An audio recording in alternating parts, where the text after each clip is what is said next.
thank you for coming. On behalf of our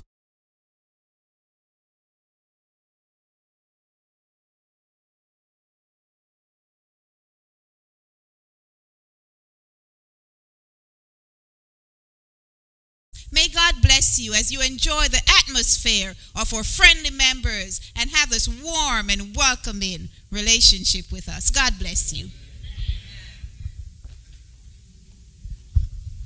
Good afternoon or evening. Welcome again, everybody. We're glad to have you here. Is there anybody here who came from another church or from the community? From where? Norland. From Norland. Welcome. And who else? Yes, ma'am. From Maranatha Church. Thank you for coming. Anybody else? Yes? Saving Grace. Yes? Cooper City. Thank you. From Fort Lauderdale. Amen. Anybody else? Did I miss anybody? Brother Walker from here. Who? From Royal Palm. Thank you. Welcome. Oh, another one at the back. From where? Northwest Dade? Okay. Thank you. Thank you very much for coming. I'm sure. Yes, from Norland. Norland. Sister Charles, did you bring them? Okay, Sister Charles brought her friends here. Thank you so much. From Hollywood. Okay. Thank you for coming. And I'm sure you have, Dr. Evans will have a very special seminar in store for everybody. I would like to introduce him, and it is my honor and privilege to introduce to you our guest speaker, Dr. Joseph Immanuel Evans. He was born in Nassau, Bahamas. He earned his Bachelor of Science degree from Clark College in Atlanta, Georgia. Bachelor of Science in Pharmacy from Florida A&M University School of Pharmacy from Tallahassee, Florida. Doctor of Medicine degree from University of Miami School of Medicine, of course in Miami, Florida. And he had his urology residency from Howard University in Washington, D.C. He is a diplomate in American Board of Medical Examiners. He also did a postgraduate study in Cook County Graduate School of Medicine from Chicago, Illinois, and Medispec Corporation affiliated hospitals from Tel Aviv, Israel. Okay. He has a really long biography here. He had a private practice in urology in Miami, Florida, North Shore Medical Center, Cedars Medical Center, and Hialeah Hospital, and also a private practice in urology in Nassau and Freeport, Bahamas from 1982 to the present time. He is the founding president of Adventist Health Professionals Association in Bahamas, also a founding secretary of Bahamas Anti-Aging Academy of Medicine. So I was looking at him a while ago and I thought he looked so young. For somebody who has been in practice for several years, like if I was a woman, I wouldn't want to be introduced for having a practice for almost 40 years, because I know you'll guess my age. But with him, I think it's all right because he looks so young. Okay. And he has been a health lecturer in over 8 countries. And he had a publication, A Simple Plan to Prevent Cancer. The first edition was published in 2012, the second edition in 2013, and also the latest publication he had is 161, and I'm amazed by this, 161 sexual myths And I didn't know there was 161 sexual needs. And he published that only last year. So I hope you'll be in for a treat. And as Adventists, our health message is the right arm of the Adventist message. So without further ado, I'd like to have Dr. Joseph Immanuel Evans.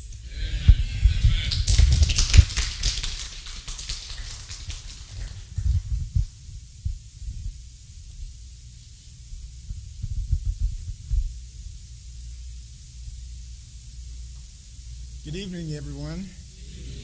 Can you hear me all right? Perhaps I need a little more on the mic. Can you hear me okay? Some folks are saying they're not hearing me very well, so perhaps I can have a little more on the mic. It's a pleasure being with you this evening, and I want to thank my sister, Sister Reynolds, for inviting me to come and spend this evening with you. This is my first time at the Hollywood Church, but I feel some warmth, and I'm feeling at home already. So it's good to be here. When I was a student many years ago, I found a formula for passing all of my exams. Now, we have a few young people here, so I want to give you that secret that I found on how to pass all of my exams. Later on, I found that in studying medicine, it was tough. Medicine is hard. Lots of heavy, deep studying. We go as deep into knowledge as human beings can go. And I went to a tough school called the University of Miami. But I found that secret that I discovered years ago worked in medical school also. I found out how to pass all of my exams. Because that technique worked so well, I continued it into my private practice. So when I go into surgery, it's something I do, the same thing, and it has never failed. And I've been practicing surgery for 38 years, and this technique has never failed. Because I've been so successful with that, I'm going to use it here this evening, right now. Here's what it is. I pray before doing anything.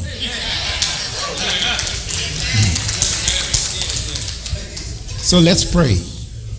Father in heaven, I thank you for this opportunity. Now teach us so we may learn. In Jesus' name, amen.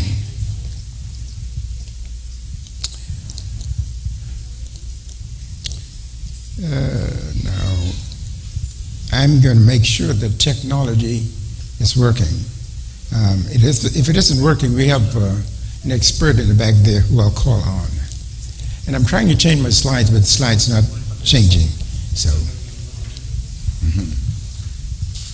we'll get going in just a moment.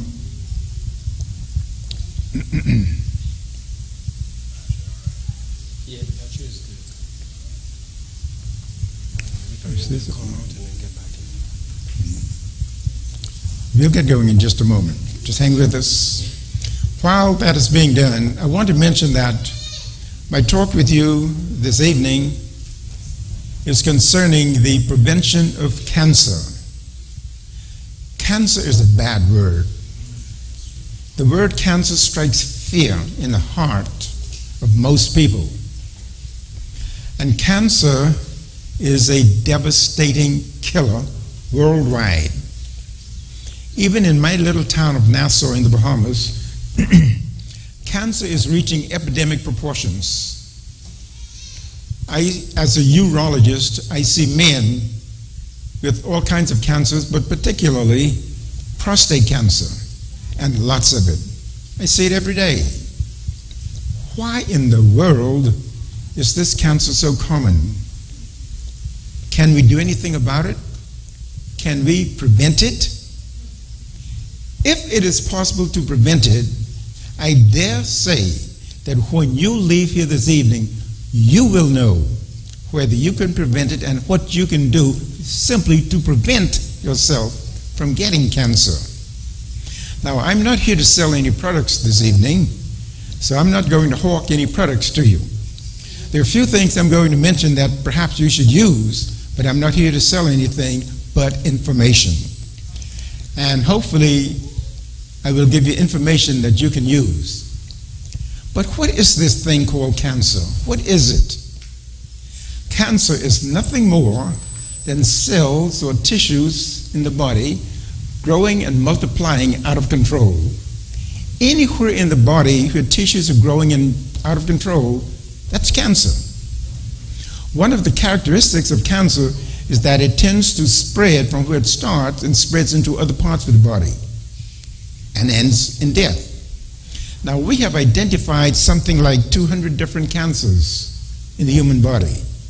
So there are many kinds of cancers that exist.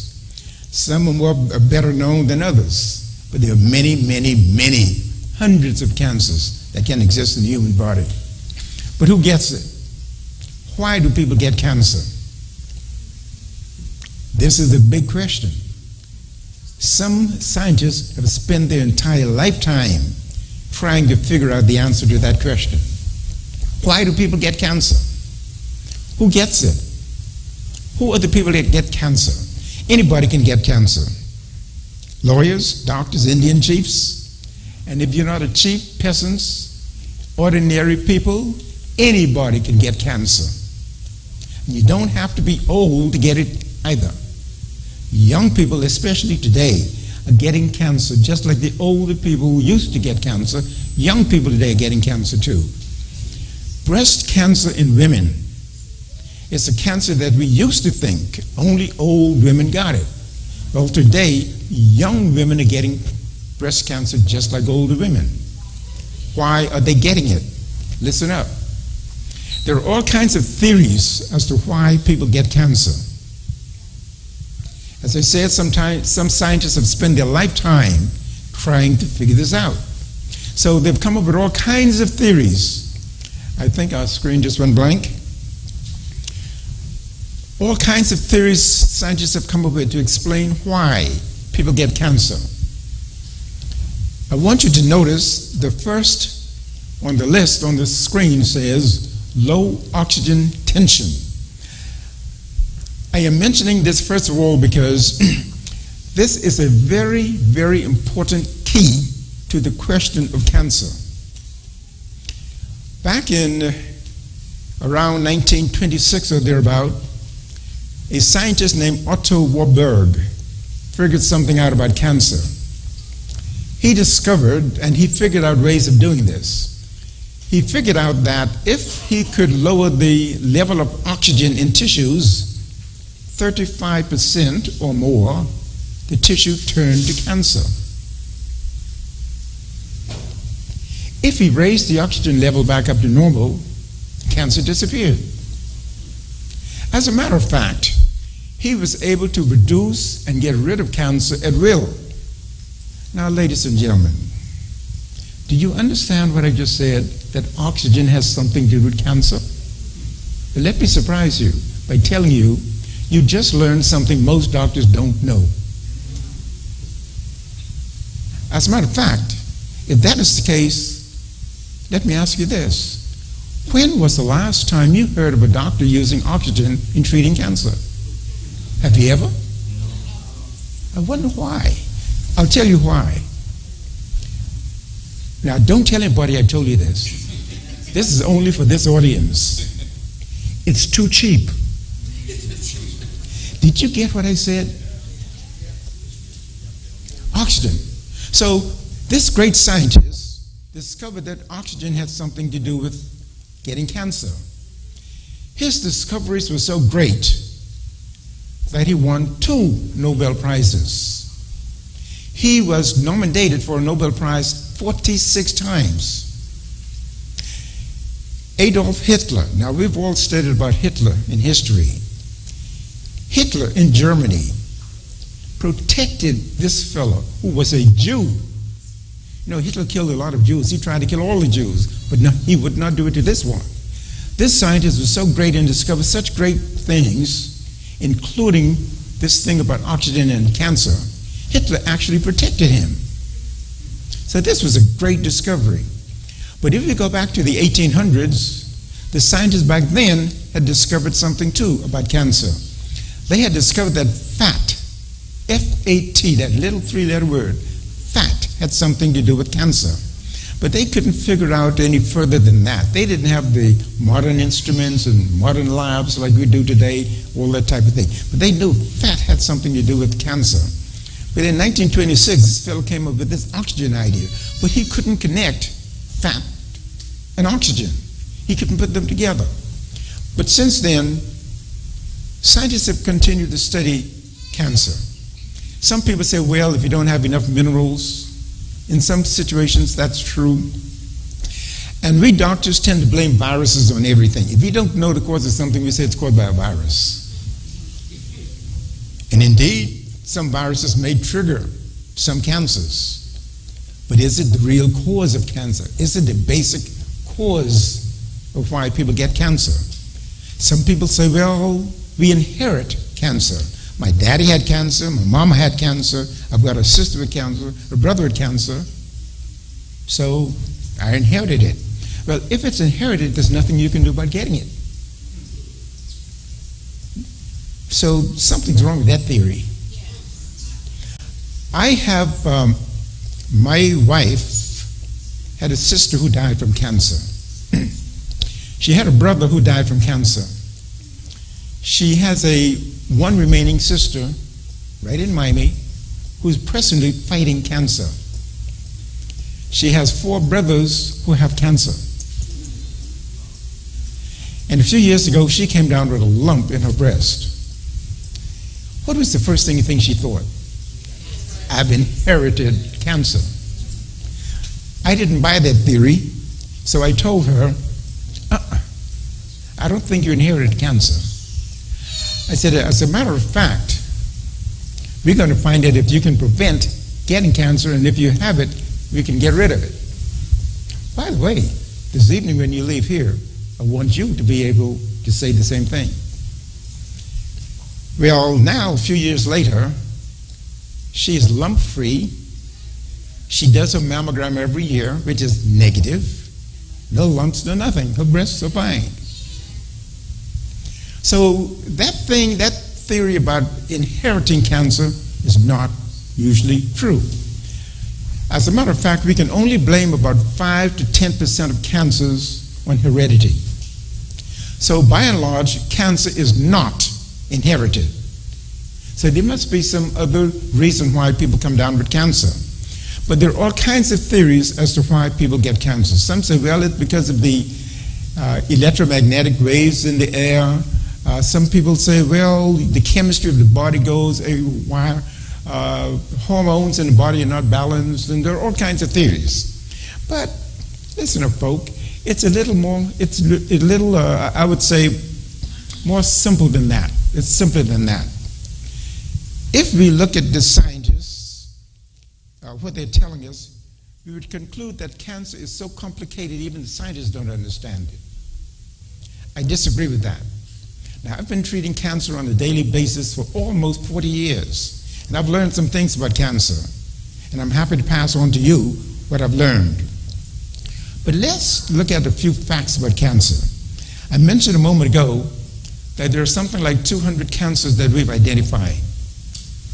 Lots of cancer everywhere. At the rate that cancer is spreading today, if we don't do something about it, just about everybody's going to have cancer. I don't want that to happen. But you know, around 1971, President Richard Nixon declared war on cancer. His idea was to wipe it out, get rid of cancer worldwide. Since 1971, the United States has spent billions, many billions of dollars on cancer research, cancer prevention, the treatment of cancer. In fact, even today, billions of dollars are continuing to be spent on cancer. So what has happened since President Nixon declared war on cancer? Instead of wiping it out, cancer has increased to epidemic proportions. So what's wrong? That just doesn't sound right to me. Something's wrong. The president wants to wipe it out. The country is spending billions and billions of dollars on cancer, but yet it's getting worse, not better. Well, we know that some other things about cancer. Remember what I said about fat. Remember what I said about oxygen. We're going to put it together in a little while. We also know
for example, people in different places come down with different rates of cancer and different kinds of cancer.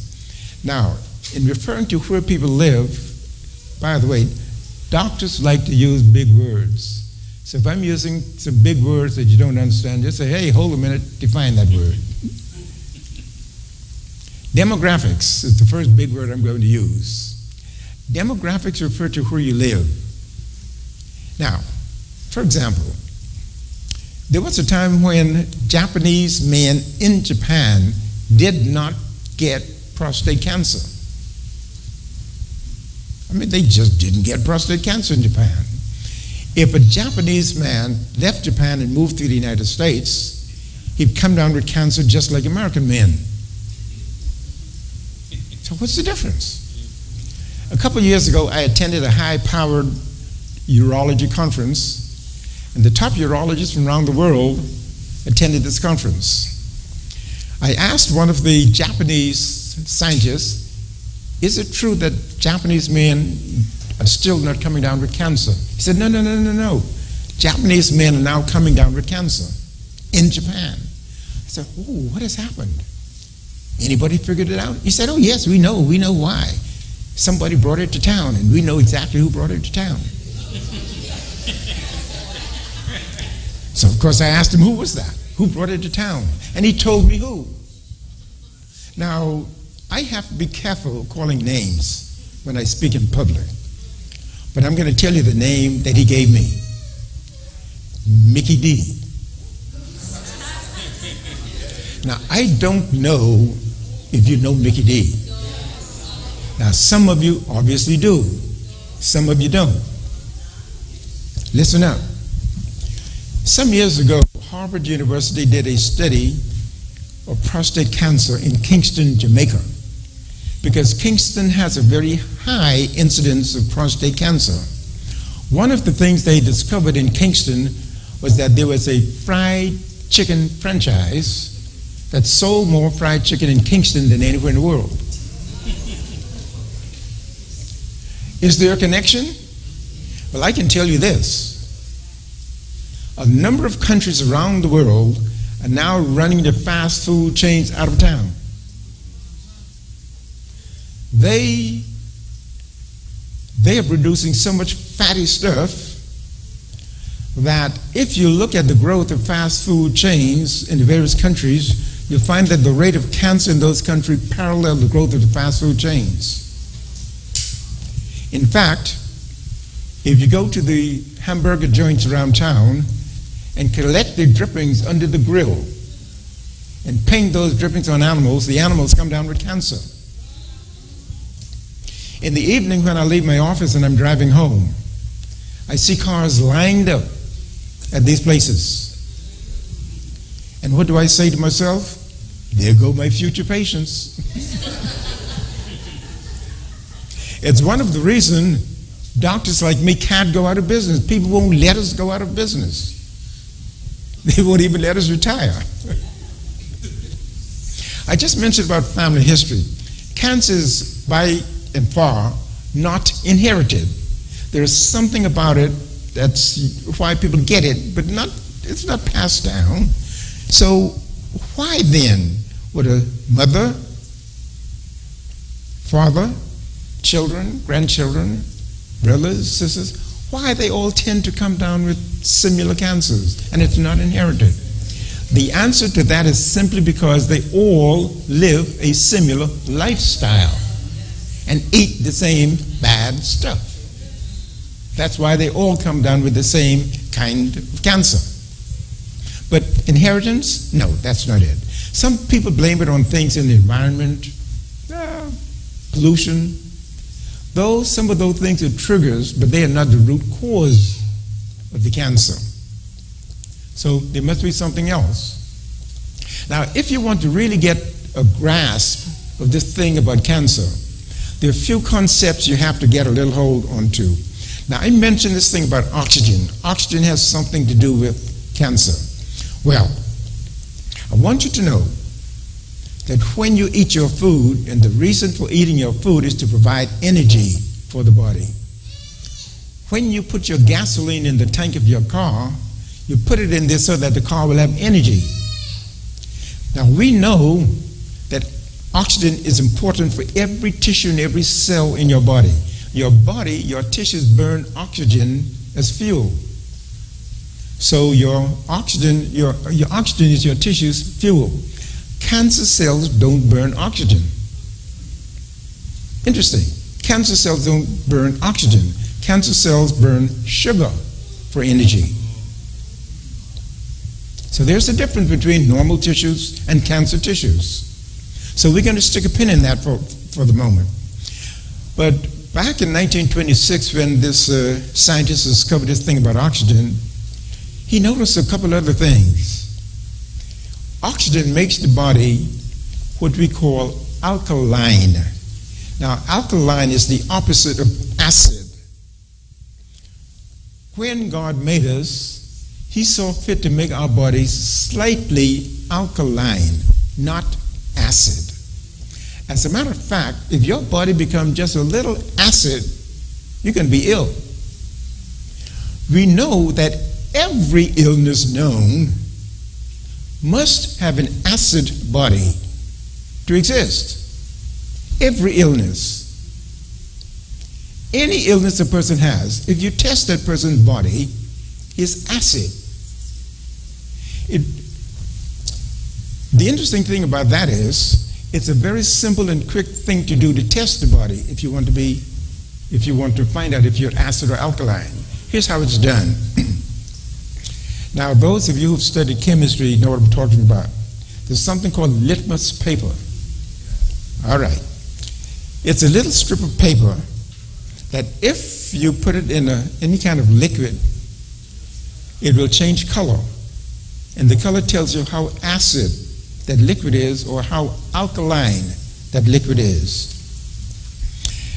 We can take that little strip of paper, put it under your tongue, wet it with saliva, and it will immediately tell you whether your body is acid or alkaline.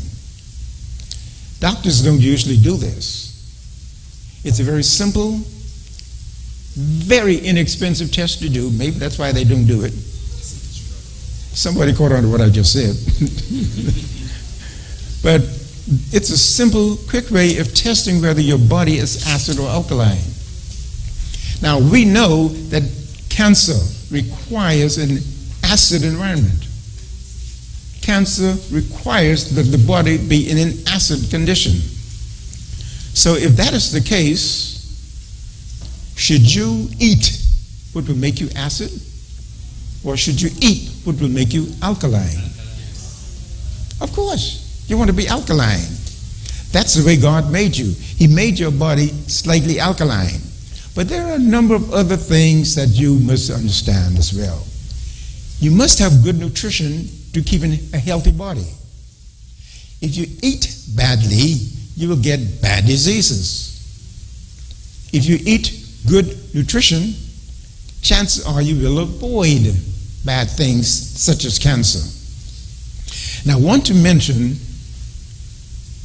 something called oncogenes. Now, a few years ago, the University of Miami sent a team of people to the Bahamas to study why so many women in the Bahamas are coming down with breast cancer.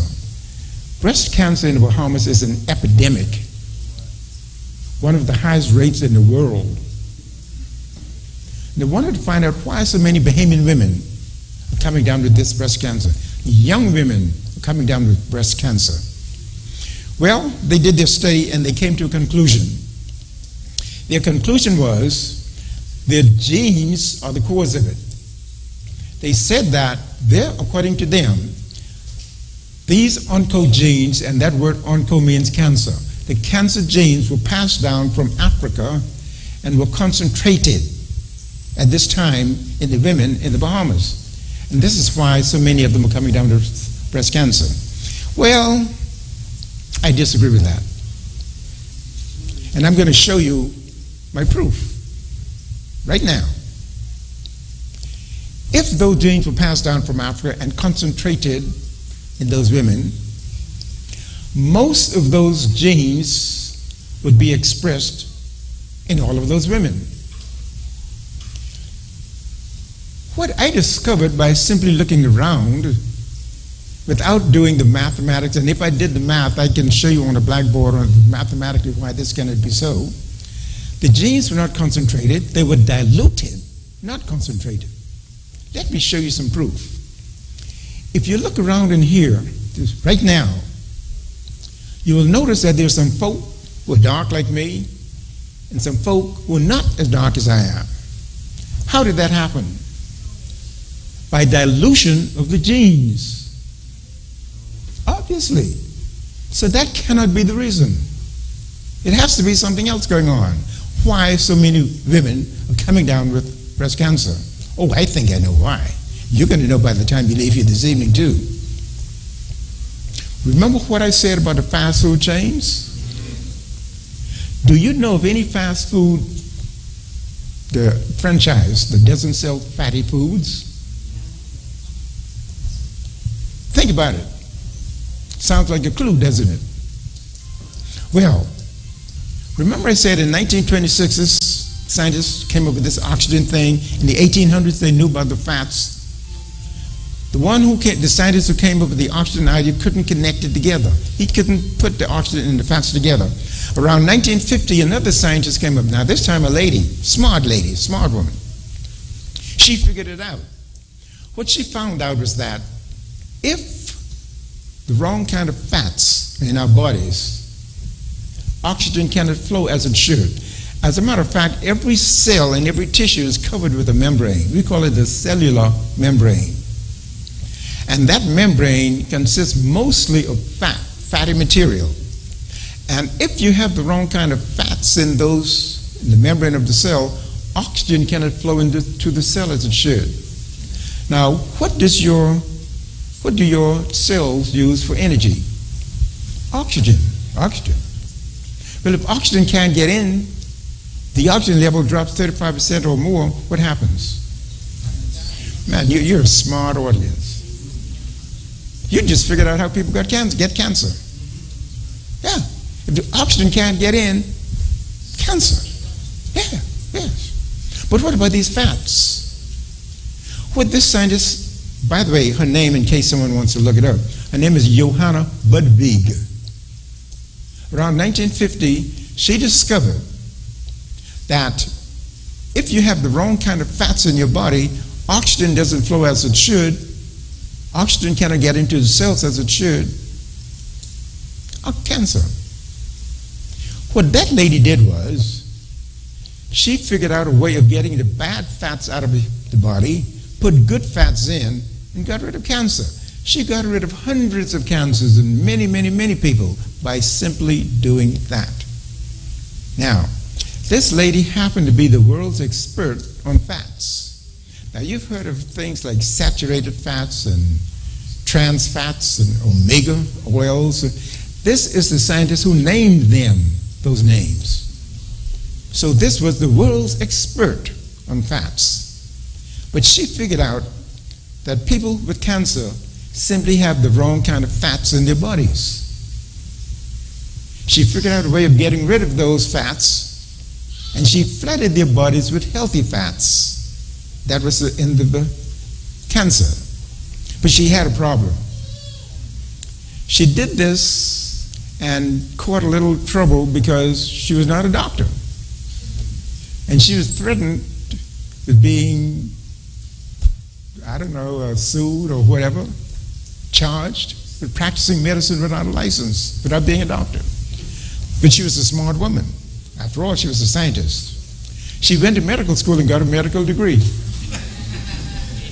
So then she was able to treat people like any other doctor. And this woman was able to get rid of cancer in hundreds of people by simply getting bad fats out of their bodies and putting good fats in. I'm going to tell you how she did it too. But there are people who are especially at risk for getting cancer. Smokers. Everybody knows, school children know that smoking brings on cancer, especially lung cancer. We know that individuals who are overweight tend to come down with cancer more so than lean individuals. Now, that is not to say that skinny people don't get cancer. Skinny people can get cancer too, just like fat people. But people who are overweight are more prone to come down with cancer than otherwise.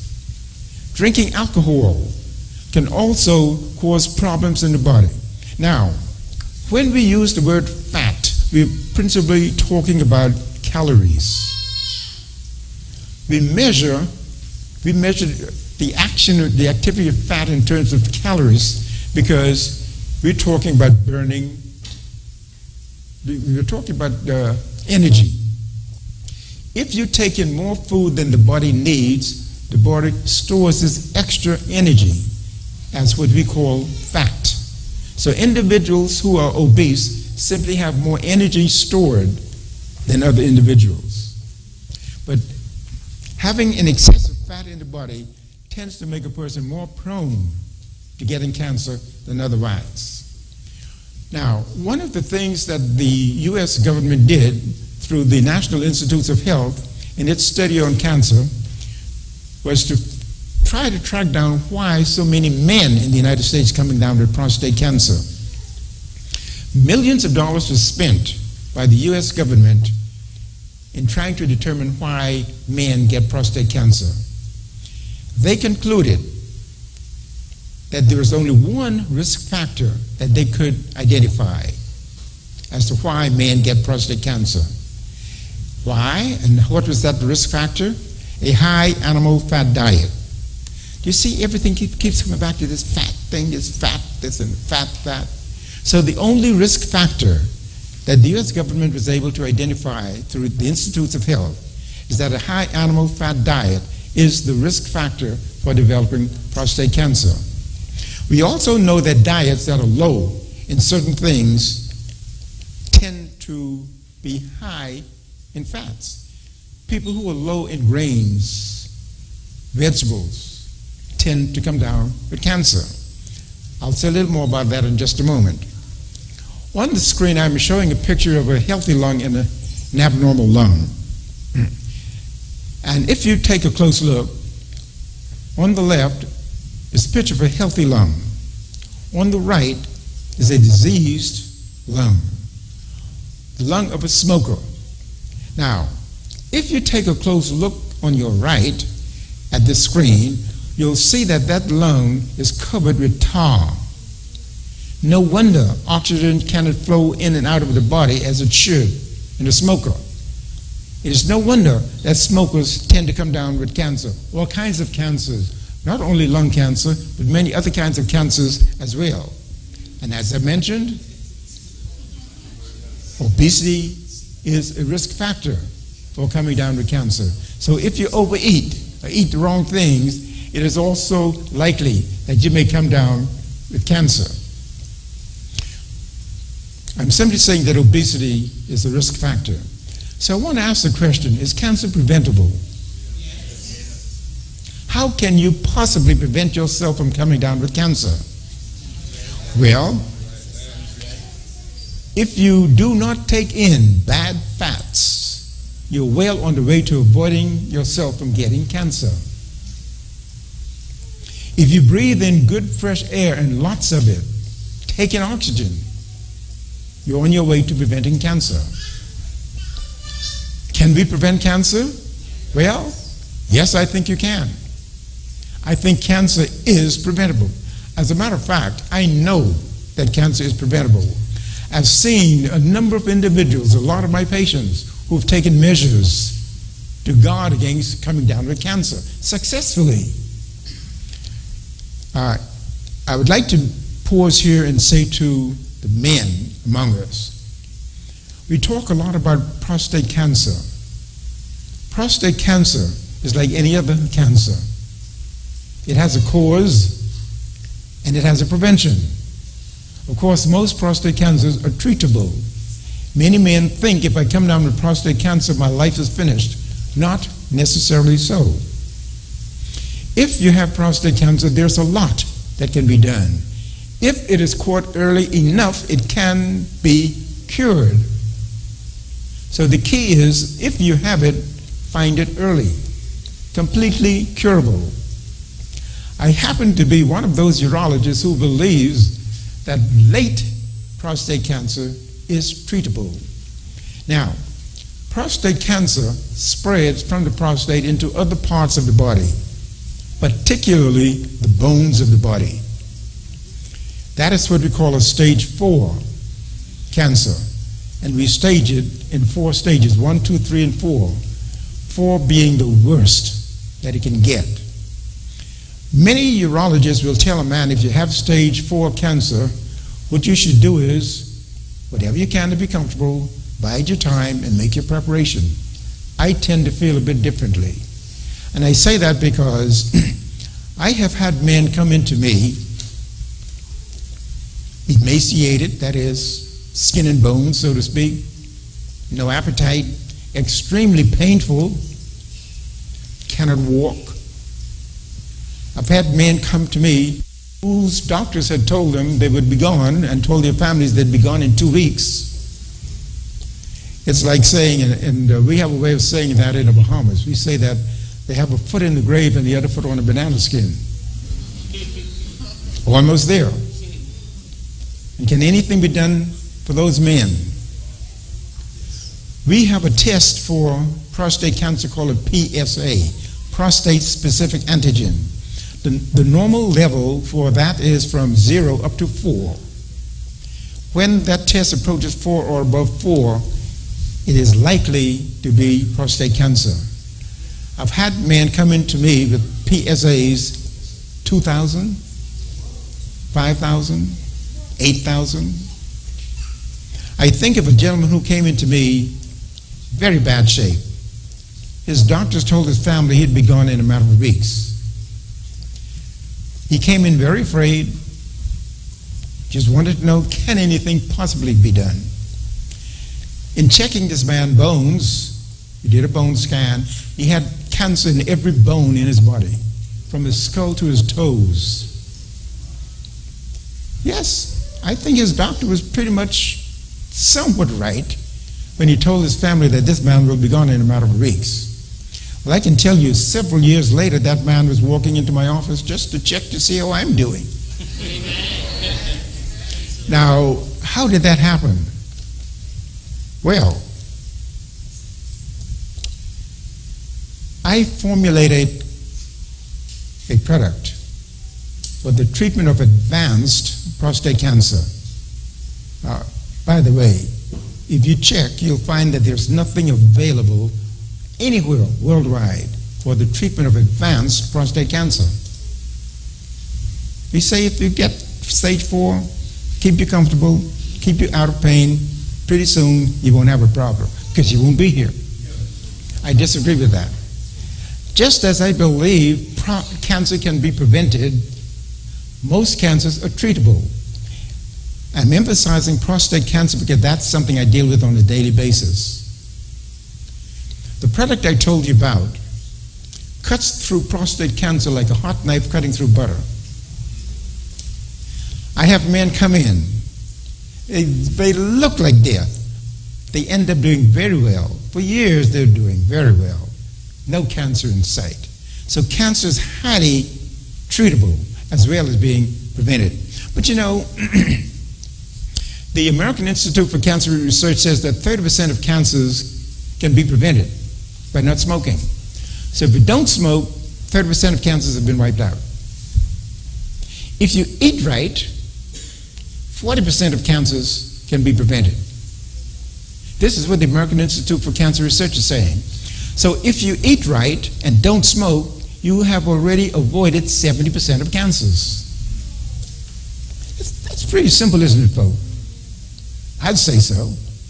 But what about the other few percent of cancers? How can we prevent those? We know that heredity only accounts for a small portion of cancer, 5 to 10%. But most cancers can be prevented by lifestyle. If you're living the proper lifestyle, eating the proper diet, you won't have to worry about cancer. You didn't have to worry about it. As a matter of fact, I've come to the conclusion that cancer is not that big a deal. Now, that's a bold statement to make. But I'm saying that as a person who deals with cancer every day. I treat cancer every day. For the past almost 40 years, I've been dealing with it almost every day.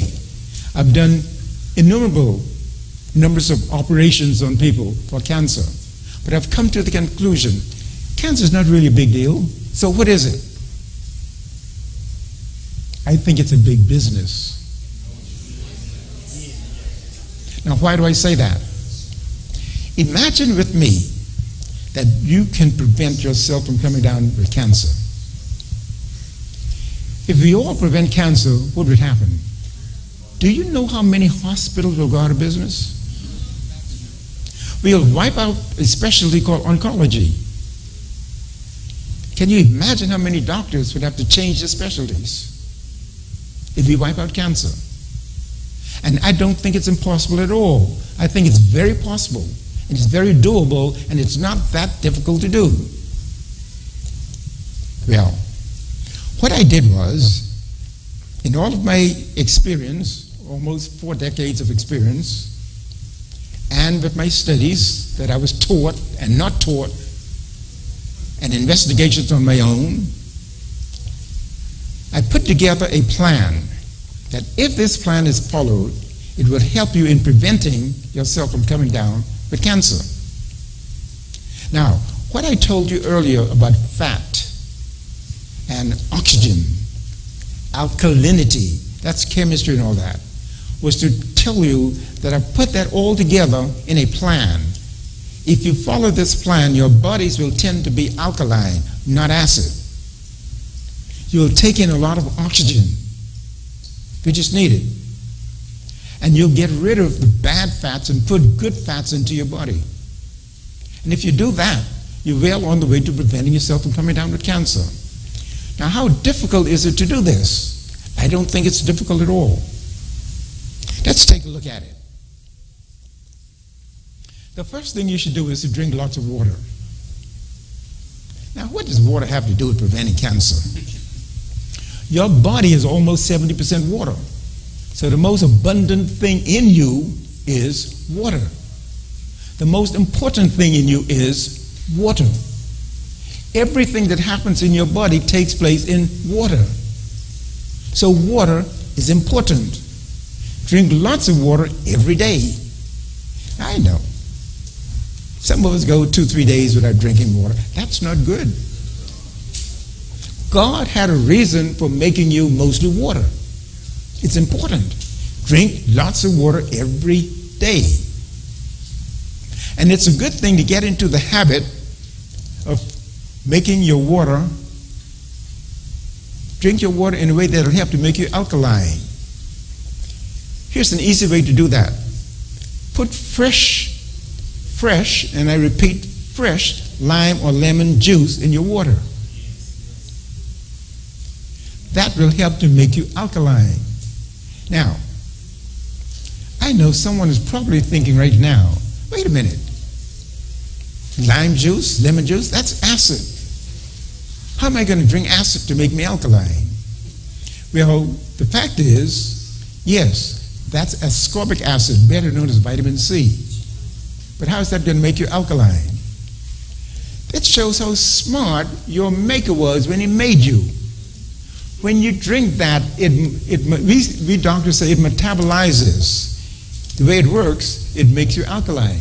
It metabolizes it in an alkaline fashion. Now, we know the exact chemistry of what happens to the ascorbic acid molecule, but we're not talking chemistry today. We know exactly how it happens. But I'm saying to you that when you put this in your water, it helps to make you alkaline. You should exercise every day in fresh air. Now, when I say exercise, I don't mean you go and spend half of your money in the gym. That's not necessary. You can find oxygen everywhere. As a matter of fact, if you don't find it, you won't be around. So why exercise? Exercise will help you to breathe in more air. What you want to take in is oxygen.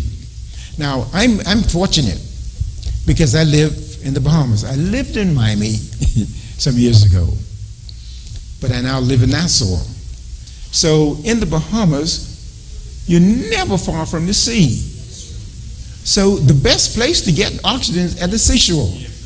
And I advise my patients, take 10 minutes whenever, as often as you can.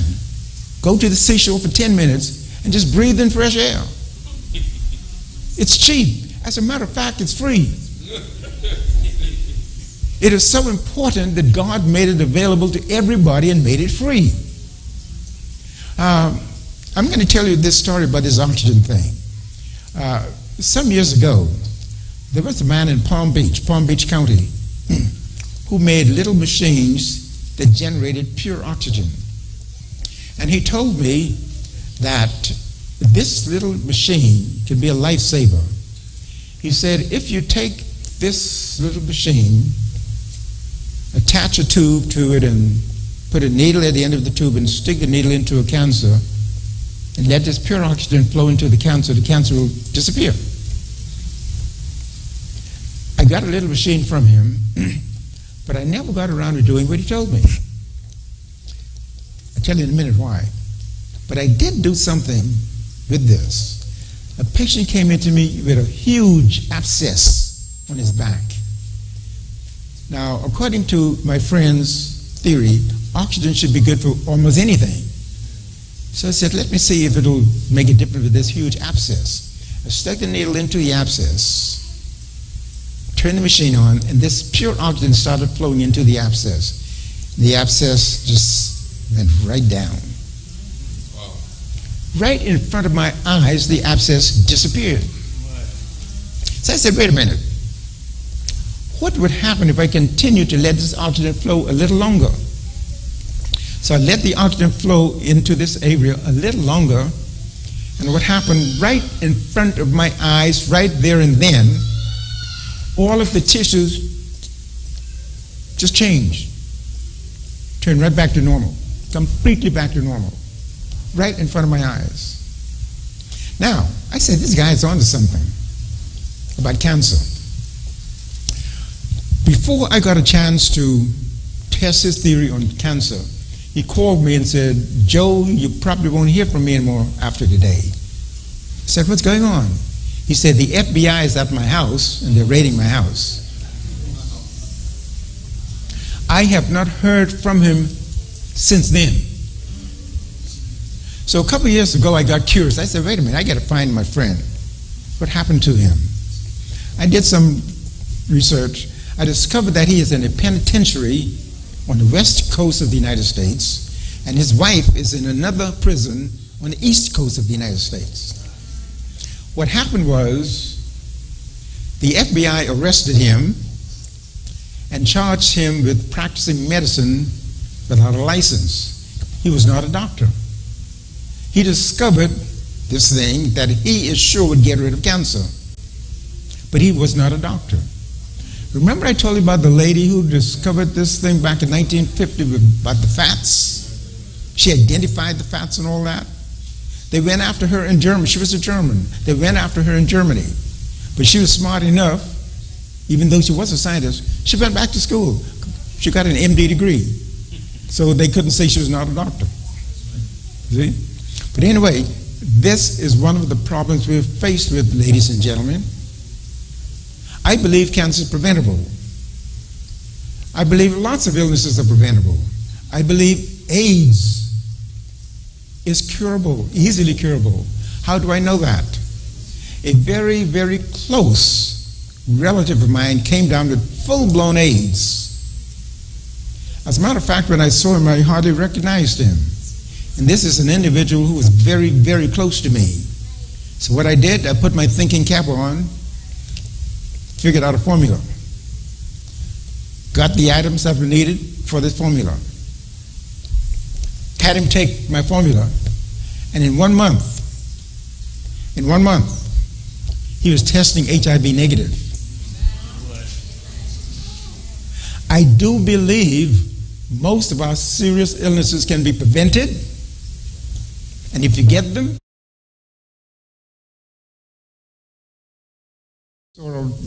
there was a doctor who also claimed that he was able to treat AIDS successfully. It is said that he committed suicide.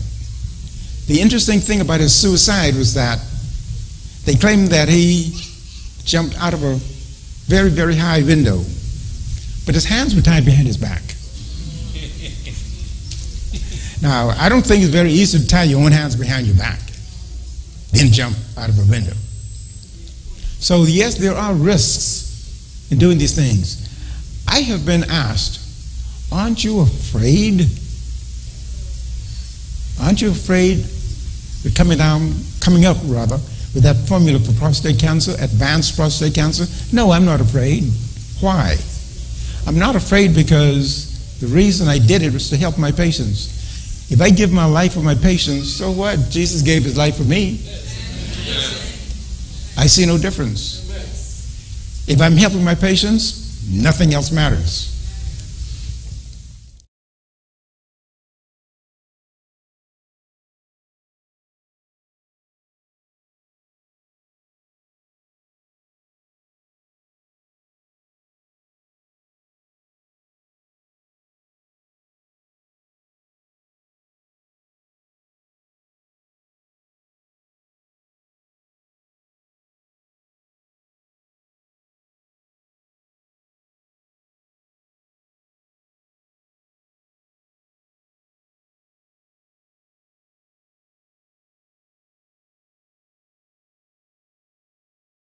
Flu.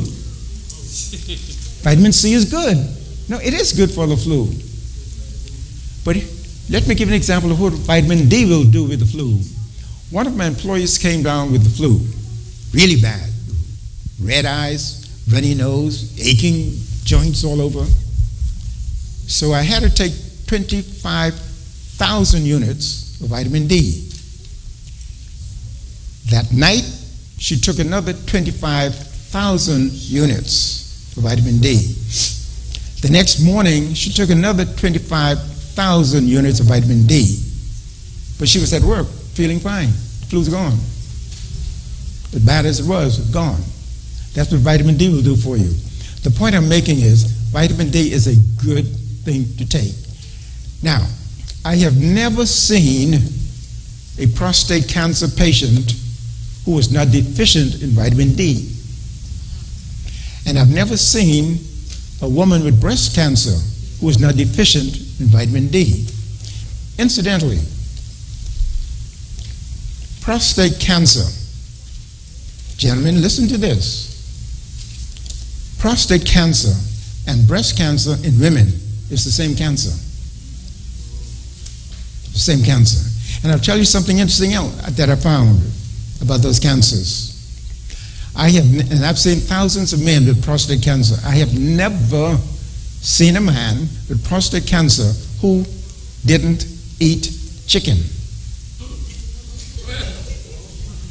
Now let me shock you a little more. I have never seen a woman with breast cancer who didn't eat chicken. Now I want you to hold on to that. All right? Think about it. Avoid all animal flesh and animal products in your diet. If you don't want cancer, get animal flesh and animal products out of your diet. Why? Because of bad fats. This was discovered many, many years ago. It's been known for many, many years. So why aren't the doctors telling you that? There are a couple of reasons why they won't tell you that. First of all, they don't teach that in medical schools. Do you think they're going to teach doctors how to put themselves out of business? No. That's not taught in medical schools. And there are other reasons too. Well, first of all, you save money if you don't eat animal. Somebody asked me, I was doing this talk, and someone asked me, wait a minute. They put their hand up and said, wait a minute, Doc, what's an animal? Do you know what an animal is? An animal is anything that can look back at you. That's an animal.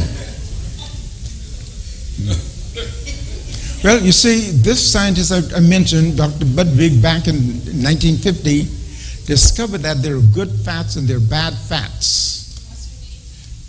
Dr. Johanna Budwig. She discovered there are good fats and bad fats. But she discovered that the bad fats come from animals and the healthy fats come from plants. So if you don't eat animals or their products, you've gotten rid of the bad fats. So where are you going to get your proteins from? People ask me that. If you don't eat steak and pork chops and whatever, where are you going to get your proteins from? What's interesting is that if you eat plant proteins like beans, peas, legumes, you get more protein than from meat. When was the last time you saw or heard of a cow eating steak? If you take a real look at it, the biggest animals in the world are all vegetarians. The strongest animals in the world are all vegetarians. You mean to say the animals know more than we do? Huh? Think about it. Eliminate things like tobacco, caffeine, which are irritants, alcohol. Yes, you should eliminate sugar too. Now, I've got a sweet tooth. In fact, I told people that's not really correct. I have sweet teeth. I like things sweet. Until I found out about sugar. Let me tell you something, ladies and gentlemen. On January 29th, 1999, I decided I'll go to the lab and get some tests done. I felt as fine as a fiddle. No symptoms, no nothing, absolutely nothing wrong with me. But I went to the lab, got some tests. On January 29, 1999, I got my results back. I was in such bad shape, I got frightened. I was afraid of what's going to happen to me. Now, here I am, a doctor, taking care of people, and I'm falling apart. When I saw my results, it took me a while to make a decision. I'll tell you how long it took me. 10 seconds. It took me 10 seconds to make a decision. Now let me tell you, my favorite meat was lamb chops. And I kept lamb chops in my freezer. And my wife knew how to fix them. You know what I mean? Okay. But I told her I don't care what you do with them, just don't feed them to me. Listen, when I saw those results, in about 10 seconds I made the decision, I will never put a piece of meat or animal product in my mouth again. Now that was January 29, 1999. Up until the day I haven't. Now I found out that not only would that avoid cancer, it avoided a whole lot of other things. Now, Sister Reynolds, when you introduced me, you mentioned something about anti-aging. Let me tell you, folks, take a good look at me. And if you want to know my age, you ask me a little later on, I'll tell you. And I'm not as young as I look. All right? Stick a pin in that. So what should you eat? You should eat a plant-based diet. Now, am I saying that you should be a vegetarian? Yes. If you don't want cancer. If you don't want cancer. Eat properly. Eat healthily. Take in good, healthy fats. So where do you get fats from if you're going to be a vegetarian? And you don't eat meat, you don't eat animals, you don't eat butter, and all that kind of stuff. Where are you going to get fats from? First of all, let me ask you something about me. Do I look like I'm starving? Now, let me tell you something. Let me tell you something I ate this afternoon just before coming here. I got some fats. I ate a handful of nuts. Yeah, I ate a handful of nuts just before I came in this afternoon. I'm not lacking in fats. As a matter of what I found out was that nature took over and regulated my weight because I used to be fat. I didn't have to take this dieting thing and this pill, that. Nature did it for me. And some people, if you go on a diet like that, nature will put weight on you.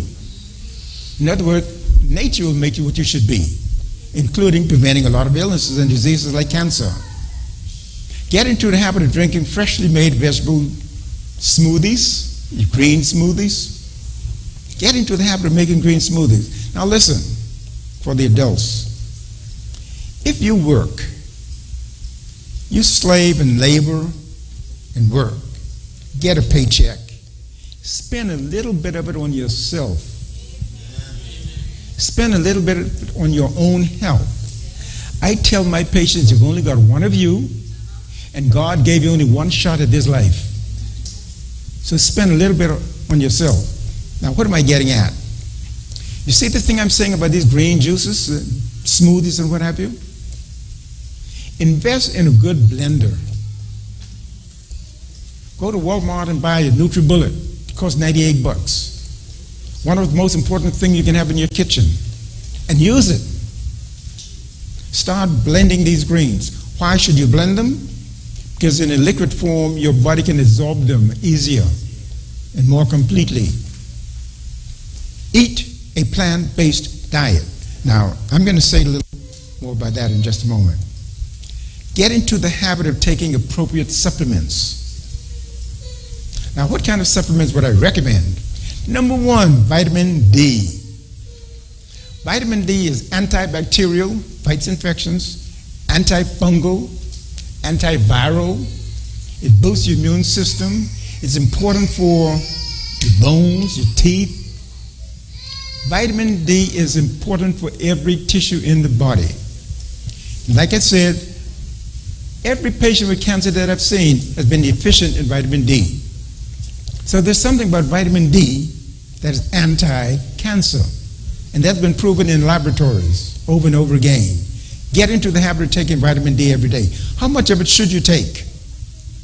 The FDA recommends that you take 400 units per day. Do you remember how much I told my employee to take? 25,000 units. Don't be afraid to take vitamin D. Oh, that 25,000 was in one dose. Don't be afraid to take vitamin D. Now, I've talked to a number of doctors who have recommended that they have their patients take vitamin D. And most of them are afraid to use it because they say, well, I'm afraid of side effects. I'm afraid they're going to get this and that, none of which that doctor's ever seen. I always ask the doctor when he shoots me about vitamin D, I ask, when was the last time you saw a patient having a problem from vitamin D? Oh, I've never seen it. Ladies and gentlemen, if you don't want cancer, get on vitamin D. Take it every day. Yes, I take vitamin D. How much do I take? 5,000 units per day. And I don't take that to correct anything. I take that just to keep me going healthily. There are some individuals who have taken 100,000 units of vitamin D per day for 3 years without any side effects. Don't be afraid to take vitamin D. So how much should you take? I recommend, if you're interested in preventing cancer, you should take about 5,000 units per day. Now, you can get a 5,000 unit capsule, one capsule, just one little capsule per day. You won't get the flu, and you won't get a lot of other things. Simple vitamin D. And vitamin D is not expensive. But you know what's expensive? I can tell you, ladies and gentlemen, cancer. Very expensive. There's something called CoQ10. We spell it CoQ10.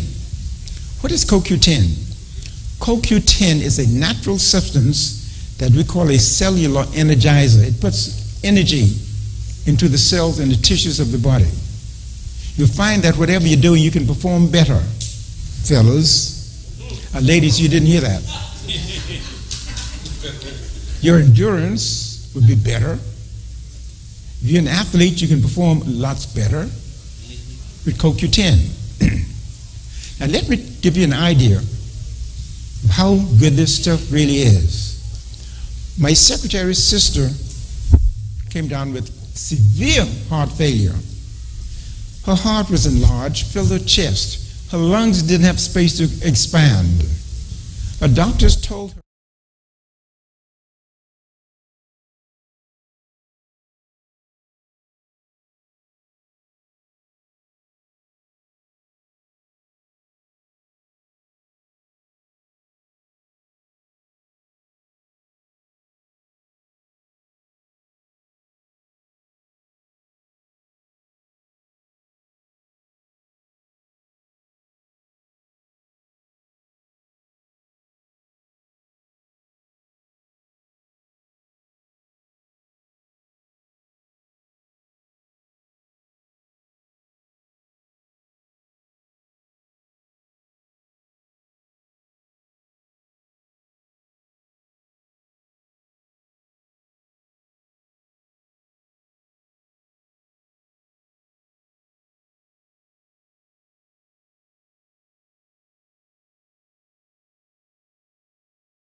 eat has very specific things in them for fighting cancer. Now, we know exactly what these things are. We know the exact nutrients in every one. Let me repeat that. Every fruit and every vegetable has specific nutrients in them for fighting cancer. That was the reason I told you about my wife who came down with this lump in her breast. She got rid of meat, all animal products, started loading up on vegetables. That was the end of her breast problem. I gave her a couple supplements. That was it, the end of the problem. No cancer. Now, one of the things that you get from eating a plant-based diet is fiber. Why is fiber so important? It acts like a broom. It sweeps your intestinal clean. And if you don't want colon cancer, the best thing you can do, take in a lot of fiber. I'll come to your question in just a moment. And remember this, meat provides no enzymes, no antioxidants, none of that. You can only get them from plants. And what are antioxidants, by the way? Antioxidants are nutrients that fight cancer. If you want them, you won't get it from eating meat. You must eat plants in order to get it. And lastly, we know that if you eat a plant-based diet, your visits to a doctor will be fewer than if you eat meat. Fewer visits to the hospital. Shorter stays in the hospital. If you have to have surgery, we know that people who eat a plant-based diet recover and heal quicker than meat eaters. Now, ladies and gentlemen, I've thrown a lot of information at you, but I'm going to stop at this point, and if you have any questions, I'll be glad to answer them for you. Amen.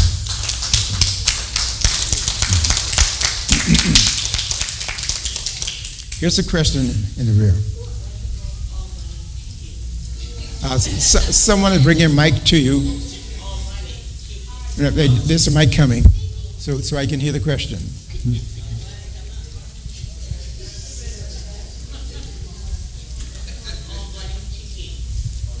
Organic chicken.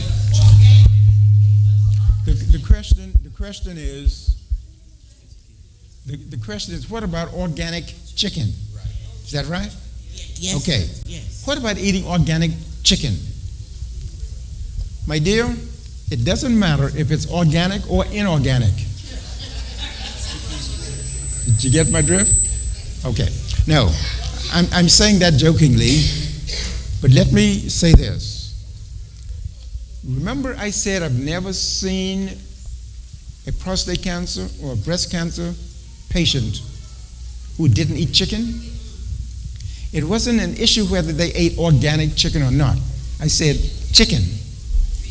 Now the problem is the fat in the animal. And it doesn't matter what you do with that animal, it's still an animal and it's still that same species of animal. Right. So it doesn't matter. Okay. Now this is an important point. The further question that she's asking is, what if you clean the fat out real good? The problem is you're cleaning the fat off, but you're not cleaning the fat out. Here's how you can tell whether there's any fat in what you're eating or not. When you eat it, if you can taste it, it has fat. It's the fat that gives meat its taste. Right. You see? The mere fact that you can taste it means you're eating fat. Mm-hmm. You see? No. My recommendation to you is to get all animal flesh and animal products out of your diet.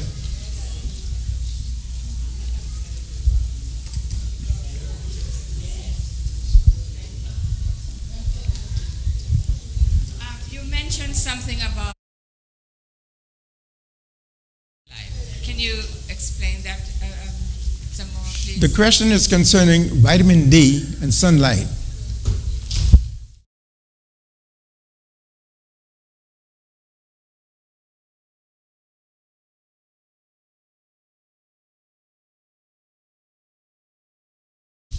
And the activity, the way that acts when it hits the skin.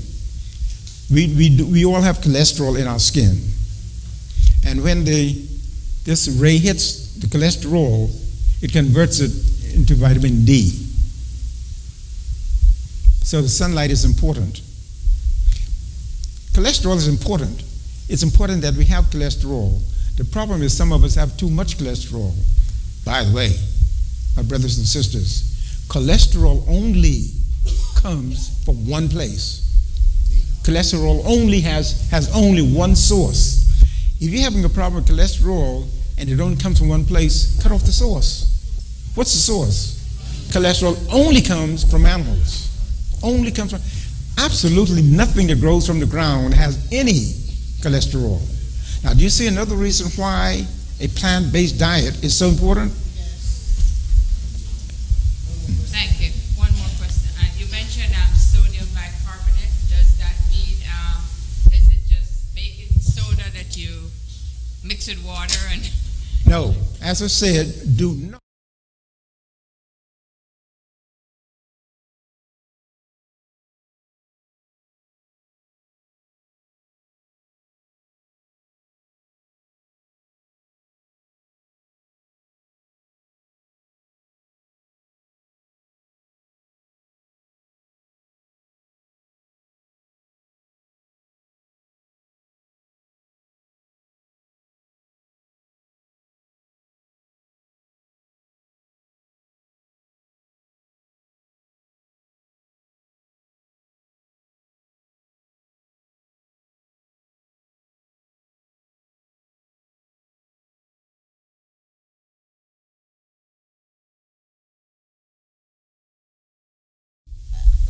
Provoke cancer since it doesn't start it? Does it provoke it?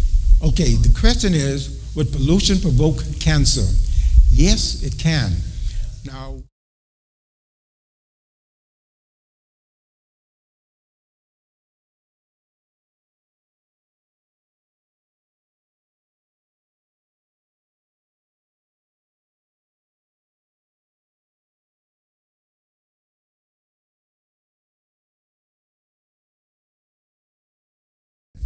since the 1980s, I've been dealing with skin cancers, lots of squamous, many of the basal cells, and I try to avoid the sun.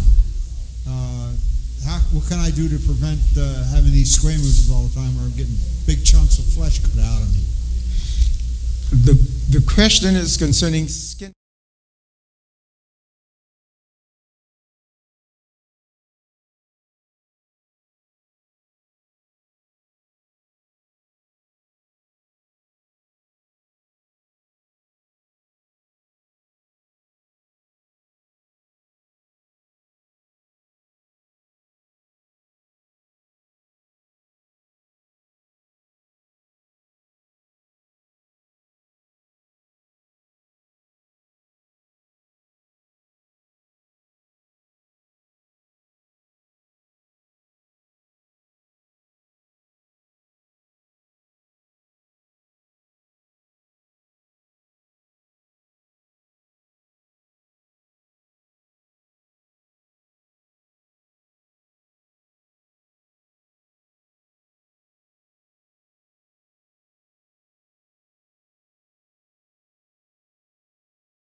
Speak up a little louder for me. What happens if the sun gets too hot? If what? What happens if the sun gets too hot? Okay, he is asking another question about sun.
get rid of all animal flesh and products from the diet.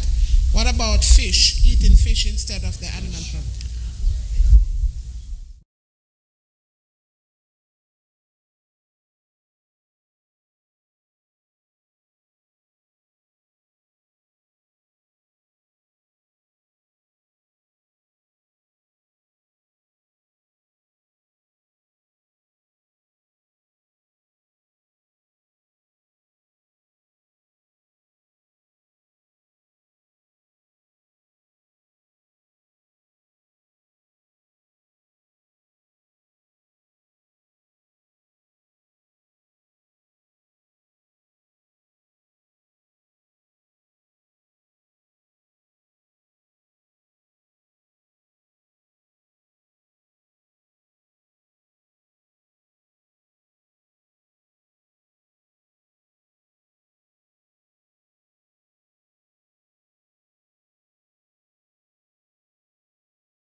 Good. Someone is asking about coconut oil. Coconut oil is a good oil, but you must use it in moderation. Yes. So that the hemp, just before you go, and the hemp, like the powder, like the manufacturer now and sell it like the powder, the hemp. Mm-hmm. Can you use that? Because it's coming from the plant. The question is concerning the hemp oil. Now, I want to emphasize, I'm talking about the hemp oil. I'm not talking about the hemp plant. No, I'm talking the powder. The powder? Yes. They're selling it now, the powder. No, the oil. That's why I'm emphasizing, and the same thing about flax seed. Okay. Not flax seed, it's flax seed oil.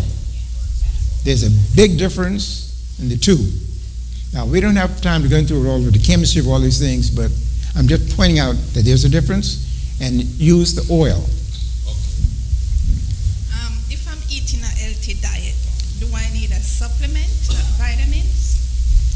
If the question is, if you're eating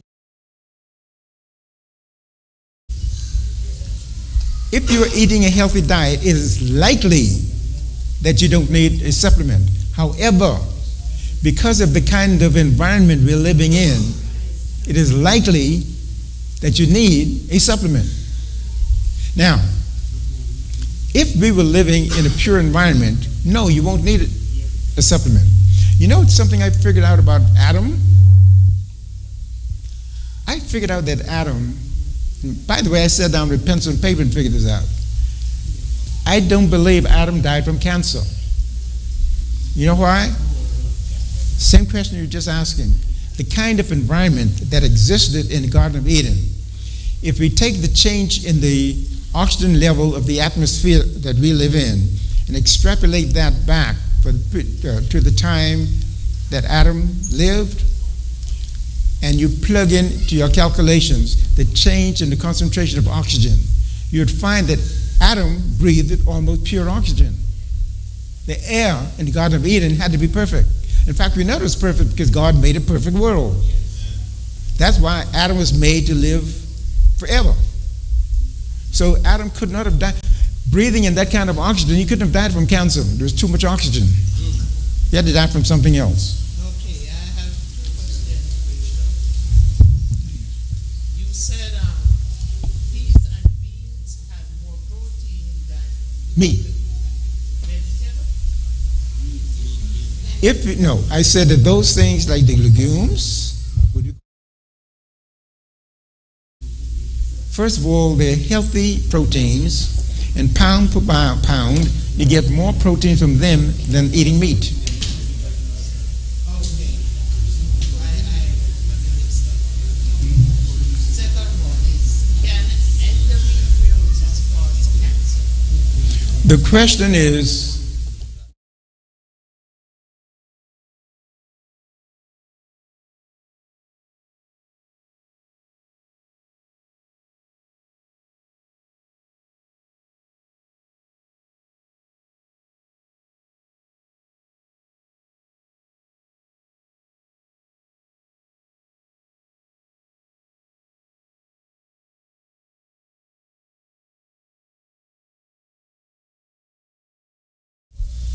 My question is, before you go, I'd like to see you, but my question is, what about CBD oil? They said it's good for cancer. Which oil? CBD oil. Can we take that? CBD oil. I didn't get that kind of oil. Oil. No, CBD. Now, someone help me with that. CBD. Oh, CBD. Yes. Oh,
the question is, if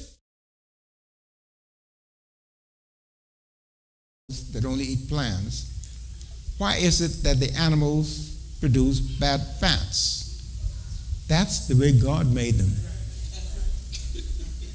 Now, he knows why he made them like that. But I tell you something else that God said. Ladies and gentlemen, listen to me. If you go to, I think it's in Matthew 24, verse 7. God said that a lot of things are going to be happening before he comes, before Jesus returns. Now, in the Seventh-day Adventist Church, it's taught and it's preached that we are nearing the end of time. And Jesus is soon to come. But he said, Jesus, and I didn't say this, Jesus said before he comes, there are going to be a lot of earthquakes in different places, pestilences, and I can name one with a pestilence. It's called cancer. And if that is the case, these things will happen before he comes, and if he is soon to come, we can expect these things to happen. But then there's something else. If you go back to the beginning in Genesis, right in the first chapter of Genesis, verse 29, it tells you what to eat. But then God said, if you eat right, do right, I won't put those pestilences on you that the Egyptians have on them. That's God's program. It's not my program. And I'm willing to stick with what God said. Now, here's a young man. We're going to come to you in just a bit.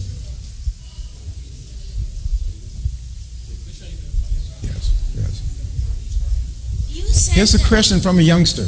You said that Adam could not have died from cancer because he is in the Garden of Eden, but once he came out, how could he could have died of cancer, right? Ladies and gentlemen, I want you to hear this question because it is critically important.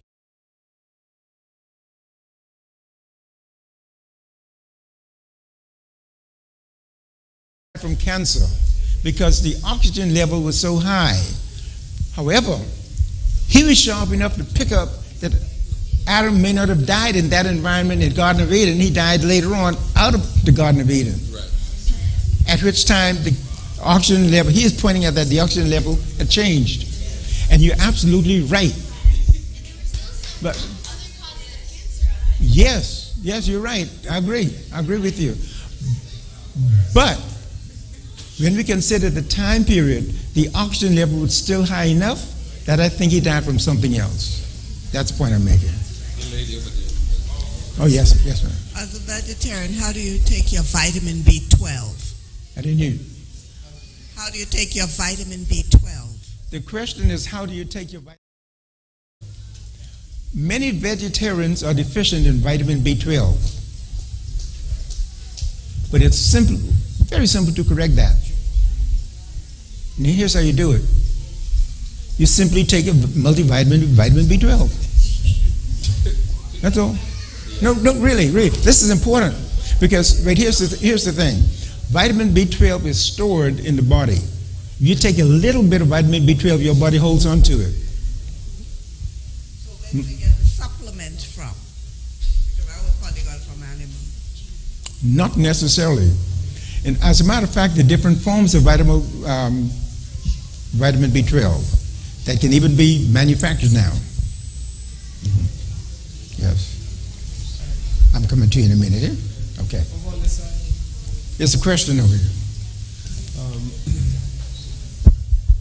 What are the specific, if any, dietary product or supplement for the prevention?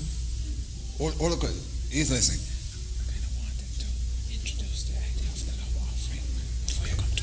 Okay. Yes, go ahead, sir. What are the specific, if any, or dietary product or supplements for the prevention of prostate enlargement? The question is, what specific things will prevent prostate enlargement? Now, I'm a urologist who deals with prostate enlargement every day, and I've done so for almost 40 years. We know that the prostate in men slowly enlarges as a man gets older. We know that. It happens in all males, except one fellow. I'll tell you his name in a moment. So it happens in virtually all males. The question was, what can you take to prevent that? We do not know of anything that you can take to prevent that. If we can prevent you from growing older, maybe so, but we haven't come up with that yet. You follow me? Now, we know that the hormones in your body, the male hormone testosterone and dihydrotestosterone and all of those, have something to do with the prostate. These hormone levels change, they decrease as you get older. Can we just keep those hormone levels up in the average man? And the answer is no. Now, experiments have been done where people have been given these hormones. Did it shrink the prostate back down? No. That question came up in my practice just within the past week. So we do not know a way of doing that. We haven't got that smart yet. I know someone who has a PSA of 0.5 and he's 85 years old. Yes. Is that possible? Pardon me? Is that possible? To the be question 85 is, years old and have a PSA of 0.5. The question is it possible for a man to be 85 years of age with a PSA of 0.5? Within the past week, I saw a man older than that with a lower PSA than that. Very possible. So, Doc, so who's the guy? You said you would say who the guy is afterwards. We'd like to meet him. All right. He'd like to meet the man who doesn't get enlargement of the prostate. By the way, this fellow never gets prostate cancer either. His name? The eunuch.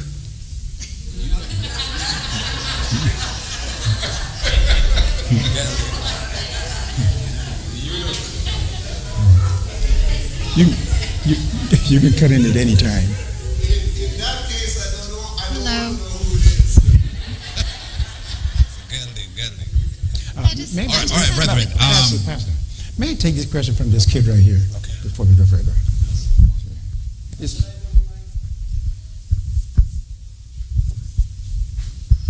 How do lungs deteriorate? How does the lung deteriorate? One of the question is, how does the person's lung deteriorate? Well, lungs are very important because the lungs are what help you to breathe, you see, and to take in fresh air. And then the lung sends the oxygen to different parts of the body. If you eat good food and healthy food, it helps to keep the lungs healthy. If you take in bad things, it can mess up the lungs, even cause cancer. Now, the way a lot of people mess up their lungs is by smoking. Now, some people don't smoke, but they be around people who smoke. And just by being around people who smoke, it messes up the lungs. You see? Now, some people take a lot of different things that can have an effect on the lung and mess it up. So that's why it's important to eat, take healthy things. You see? And don't smoke.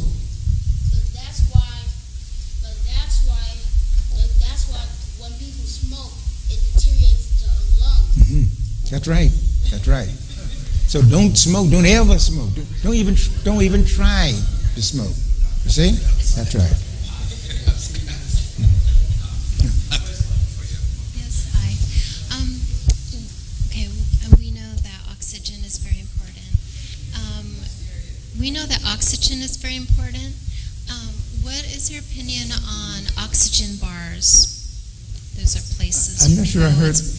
Oxygen bars. They're basically a very trendy health trend back in California and Washington and other places, where people can go and pay a certain fee, and then they sit and they have pure oxygen while they visit. What do you think of that? And also gluten. What is your opinion on gluten? The question is about oxygen bars. Oxygen bars. I am not familiar with oxygen bars. Oh, okay. Is this a place, something like a sauna, where you go in and breathe in? Yes. It's just like where you can sit down and let have me say coffee. this. You can sit down and have oxygen and visit. Let me with say your this. friends. Yeah. Oxygen It's is a very healthy important. trend. Taking in oxygen is important. Taking in adequate amounts of oxygen is important. But you cannot breathe pure oxygen. Pure oxygen is inflammatory to tissues in the lung. So you don't breathe in pure oxygen. The oxygen that you breathe is always mixed with nitrogen, and it has to be in certain proportions. You see? Now, those places, like saunas where people breathing in certain atmosphere, that's very rigidly controlled. And the ratios of the oxygen to nitrogen is rigidly controlled. Yeah, I think they do. Okay, so you haven't heard of it necessarily. And then also I want to know about gluten. What's your opinion on gluten? About losing? Gluten. Gluten, gluten? I'm not hearing that. Gluten. Gluten. Gluten. Okay. The question is about gluten. Now, I'm going to answer that like this. I am not a nutritionist. Okay? I am not a nutritionist. And I'm not going to pretend to be one either. Now, the details of gluten, I cannot give you because I'm not a nutritionist. So I think it's better that I not try to answer that. Okay. There's a little kid over there trying to answer that. It's a little young child over there. Now, the pastor's going to say something, then I'll take a couple more questions. There's a little intermission here before the brethren slip away. This is good stuff. And real good stuff. And I'm really impressed with these little ones we have in here. These young people, I don't know. They just knock me out of my seat, you know. Fantastic. You wonder why I stand here. I took my wife to the doctor not very long ago. And in about, I don't remember how many minutes, and he gave her a report and signed up something. She had to go to the front and pay you and da. 2 little minutes. I guarantee that what you have been getting here this evening, there's no doctor you have attended who has given you this type of stuff. And I'm not backing my chat. You put your hands together. Now, I must confess that I'm not good at this one. I'm never good at this. But I'm going to do what I think I need to do. Now, doctor came here from afar. We brought him here. And the thing about it, he said, when I go to my church, I don't charge my people. He does not. And I know that some of you think you can't wait to come out of this place right now to try some of the things that you have heard. I believe it because I feel the same way. I'm using the time to say to you, we'd like to collect what we call, I don't want to call it love offering. Everybody call it that every way. We'd like to collect an appreciation offering. I don't think I'd be going out of my depth to say that. Because what we have listened to this evening is not what any regular doctor would say to you. In fact, he has shared with you what some other doctors would not want you to know. Things that if you practice, you may not even need to come to see him. You understand? And he's so liberal with this information that he said, even if you don't come to see me, because you have been blessed by my presentation, that's quite fine. And this is what we call missionary work.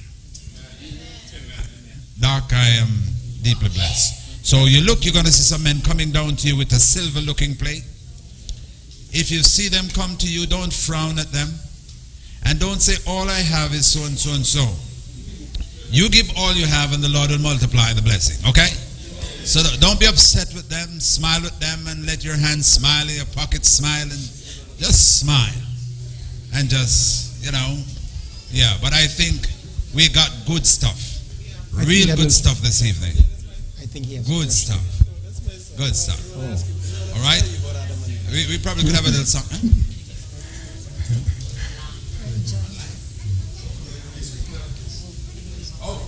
Somebody's asking, can we give online?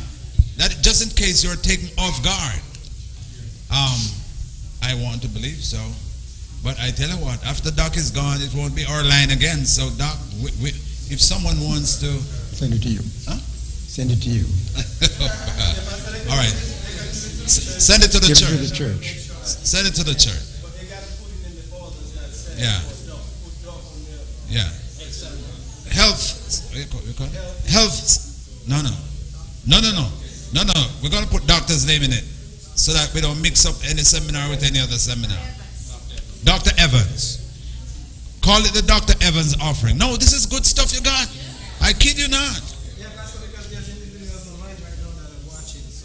And people are watching online. You people that are watching online, you put it right into Dr. Evans stuff. You too. Dr. Evans offering. This was good stuff, brethren. I kid you not. I'm so impressed. And these young people. So, doctor. I just want to point out just one or two more items before closing out this evening. Remember I said earlier that every fruit and every edible plant that you eat has specific things in them for fighting cancer. I have on the screen examples of some of those things. At the top is something called indole-3-carbinol. Don't worry about that big name. It is a substance that comes from what we call cruciferous vegetables. Things like cabbage, collard greens, Brussels sprouts, broccoli, cauliflower, those kinds of things. They contain this substance called indole-3-carbinol, which is very specific for fighting cancer. That's one of the main supplements that I put my wife on that I told you about when she came down with a lump in her breast. From vegetables. There's a substance called resveratrol from grapes, from the skin of the grapes. Many doctors advise their patients to drink red wine, especially heart doctors. What they don't tell the patients is, you drink that stuff, red wine, and you'll always be my patient. One of the reasons, the alcohol can cause heart problem, something called alcoholic cardiomyopathy. That big name simply means heart trouble from alcohol. But what about the resveratrol? If it's so good for you, how can you get it?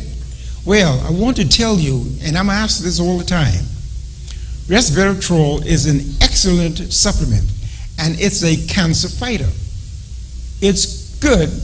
It's good to be a part of your anti-cancer program. But do you have to drink red wine to get it? No. If you drink grape juice, you get more of it from the grape juice than you get from drinking wine without the alcohol. As a matter of fact, you can get the resveratrol tablets, and they're very inexpensive if you want to get it in higher concentration. So you don't have to drink alcohol to get resveratrol. And if you go down the list, there are a number of supplements, number of specific things for fighting cancer that comes from vegetables.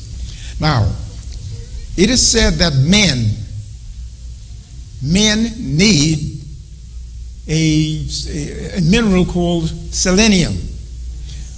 We know that the prostate, to have a healthy prostate, a man should take in about 200 micrograms of selenium per day. How can you get this? One Brazil nut contains about 200 micrograms of selenium. Something as simple as eating Brazil nuts, something as simple as that, could be helpful for a man in keeping his prostate healthy. The point I'm making is, when we say you should eat a plant-based diet, we're just not making something up. These are the specific things that God put on the earth to keep you healthy. Now, he should know. Listen, in December of 2009, I bought a vehicle.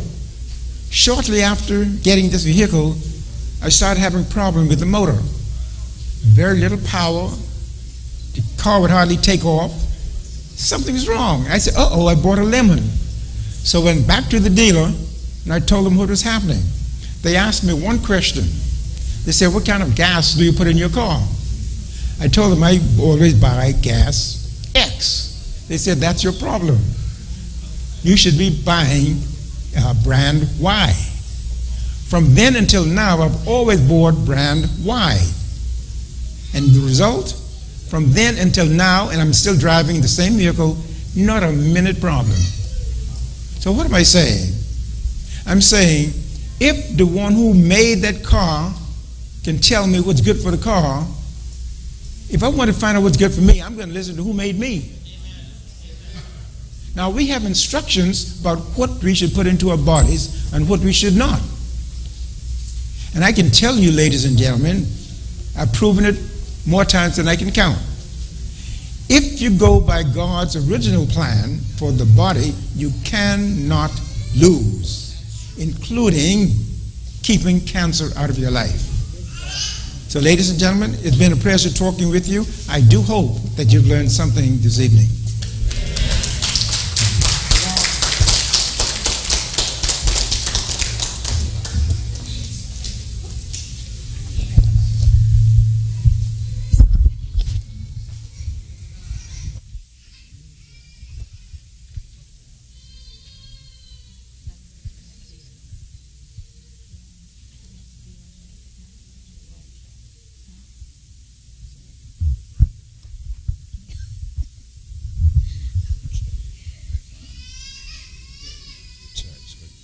You want to add some more? I did put in some. And we could,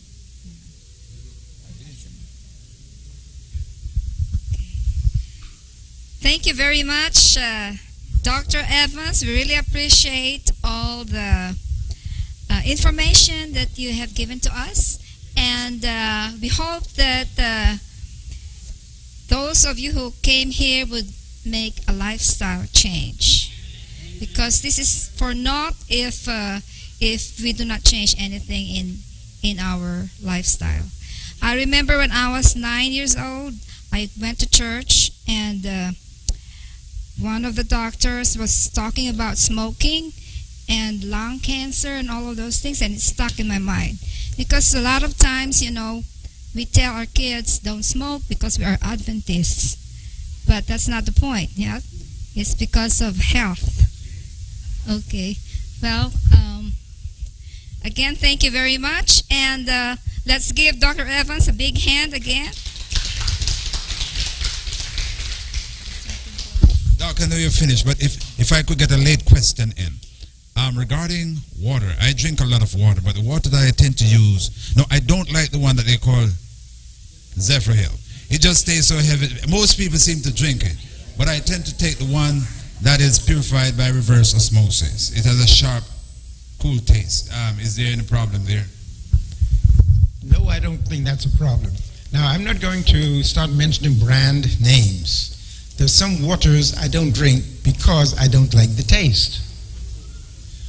So I drink brand so-and-so because I like the taste. But the important thing is to get as pure a water as you can get, as you can find. Do your homework, read, research it, look it up, whatever, and drink the best water that you can drink.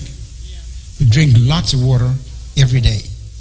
The point is, drink lots of water every day.